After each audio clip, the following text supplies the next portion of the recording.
Sou peregrino aqui, em terra estranha estou, no reino. Bem-vindo ao podcast Estrangeiros e Peregrinos. A mensagem de hoje será apresentada por Dennis Allen. O que mudou em 7 semanas? Na cidade de Jerusalém, a multidão insistiu na morte de Jesus Cristo na cruz do Calvário. Mas na mesma cidade, 7 semanas depois, 3.000 pessoas foram batizadas e assumiram a posição de servos deste mesmo Jesus. Nos meses seguintes, milhares de outros tomaram a mesma decisão na mesma cidade. Como foi possível um começo tão forte do cristianismo no mesmo local da rejeição do seu fundador?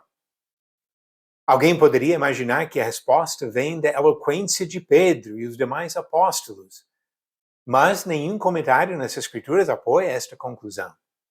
Sem dúvida, as manifestações milagrosas do Espírito Santo contribuíram ao crescimento inicial, mas estes sinais por si não seriam suficientes para manter tantos discípulos no caminho. Uma chave importante se encontra na pregação de Pedro em Pentecostes, onde ele disse, em Atos 2, versículo 22, varões israelitas, atendei estas palavras. Jesus, o Nazareno, varão aprovado por Deus diante de vós com milagres, prodígios e sinais, os quais o próprio Deus realizou por intermédio dele entre vós, como vós mesmos sabeis. Eles sabiam dos milagres feitos por Jesus.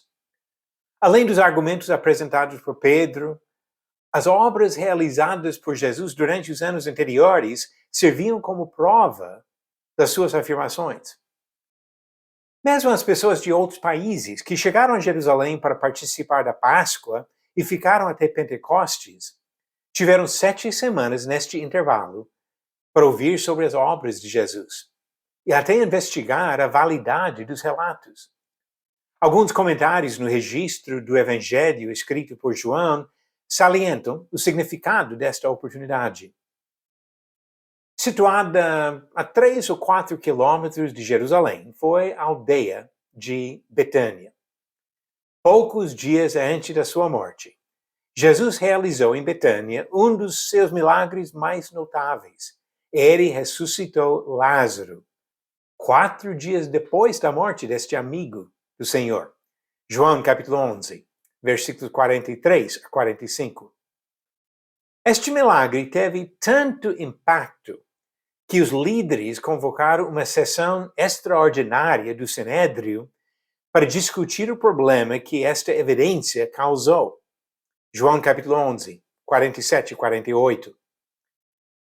Além deste milagre em Betânia, Jesus havia realizado inúmeros sinais nas regiões próximas a Jerusalém. Em questão de 2 ou 3 dias, uma pessoa saindo de Jerusalém poderia chegar a qualquer lugar onde ele passou durante seu ministério. Alguns que participaram da morte de Jesus 7 semanas antes de Pentecostes chegaram a crer que ele é o Cristo, o Filho de Deus.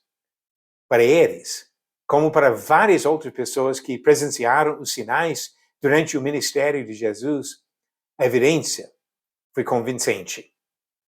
Nicodemos disse a Jesus alguns anos antes, Rabi, sabemos que és mestre vindo da parte de Deus, porque ninguém pode fazer estes sinais que tu fazes se Deus não estiver com ele.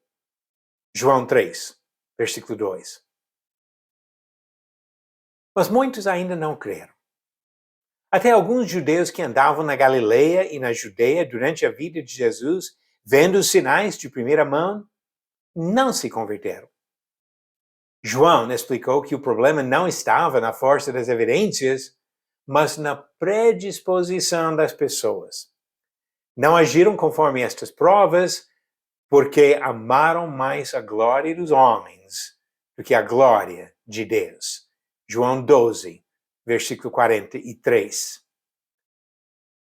Durante as décadas seguintes, os defensores do Evangelho desafiavam seus ouvintes a investigarem as evidências, falando com as testemunhas ainda vivas.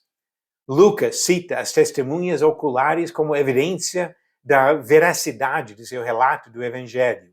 Lucas capítulo 1, do versículo 1 ao 4.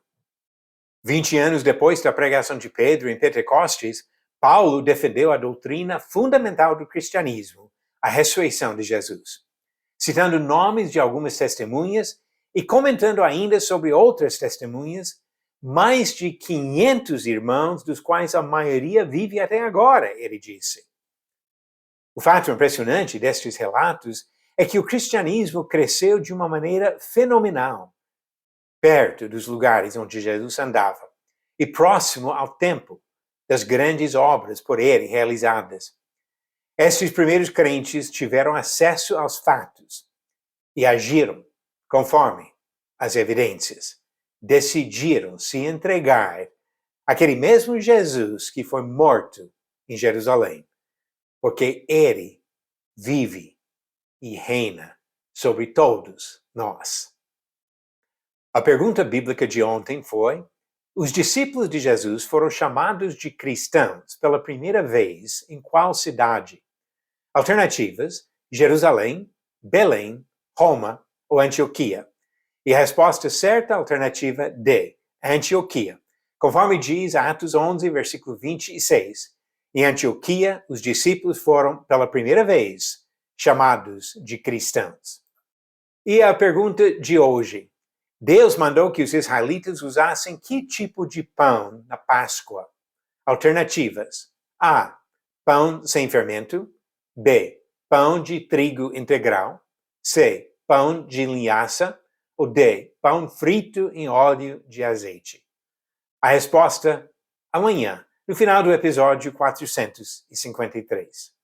As evidências levaram milhares de pessoas a se converterem a Cristo em Jerusalém nos meses depois da sua morte.